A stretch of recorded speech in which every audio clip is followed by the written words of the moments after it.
English Tech by Ubaid, your English learning partner. Assalamualaikum students, welcome to Intech with Ubaid Warsi. Student, right now I've started to teach you the differentiations among the words. अब मैं आपको बताने लगा हूँ, आज से मैं शुरू करने लगा हूँ कि मैं आपको कुछ ऐसे अल्फाज के मतलब बताऊंगा जिनकी मीनिंग तो सेम होती है लेकिन उनके कॉन्सेप्ट जो हैं वो अलग अलग होते हैं। ऐसे ही कुछ 3 अल्फाज मैं आपके सामने आज लेकर आया हूँ जो कि हैं लॉयर, एडवोकेट एंड बैरिस्टर। मैं आपको बताता चलूँ कि तीनों की मीनिंग ही वकील हैं, तीनों ही वकालत करते हैं, तीनों का ताल्लुक ही कोर्ट से होता है, तीनों का ताल्लुक ही जुडिशरी सिस्टम से हमारे होता है, लेकिन इनके कॉन्सेप्ट्स जो हैं वो अलग अलग हैं। In today's video I will try my best to clarify your concepts regarding this 3 words. Let's go to the first word. Lawyer है, advocate and the barrister. Let me tell you about the lawyer first. Lawyer वकील होता है, लेकिन ये किसी को भी नहीं मालूम कि ये किसी भी कोर्ट में जाकर केस नहीं लड़ सकता। लॉयर वो क्यों नहीं लड़ सकता? LLB तो उसने किया हुआ है, he has done the LLB, but there is a test of bar council।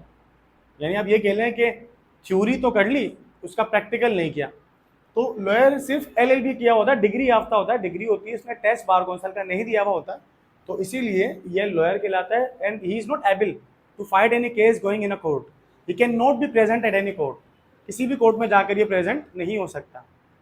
Advocate advocate वो शख्स होता है जिसने LLB किया हुआ है और अच्छी बात यह है कि इसने बार काउंसिल का टेस्ट भी दिया हुआ है, तो ये एक कंप्लीट वकील है। तो ये जाकर किसी भी कोर्ट के अंदर केस लड़ सकता है, केस दायर कर सकता है, लड़ सकता है, जाकर अलाउड है, he is allowed. There is no any kind of restrictions for him, for the advocate.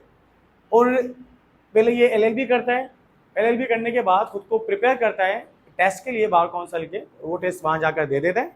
उसके बाद इसे कोर्ट लाइसेंस दे देती है कि हाँ आपके पास वकालत का लाइसेंस है, अब आप जाकर केसेस लड़ सकते हो। आई होप कि समझ आ रहा होगा आपको। The last but not the least, barrister.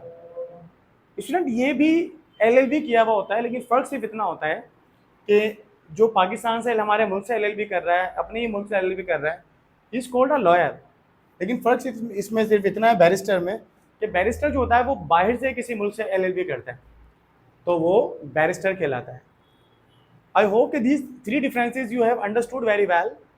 इसी तरीके से मेरी वीडियोस को देखते रहिए। और हाँ, अगर आपको ये समझ आया है तो मुझे कमेंट में लाजमी बताइए कि हाँ आप मतलब समझ चुके हैं तीनों का। और अगर आप मेरी वीडियोस देख रहे हैं तो मुझे कमेंट लाजमी किया करें, मेरे चैनल को लाइक किया करें, सब्सक्राइब किया करें। अल्लाह हाफिज़।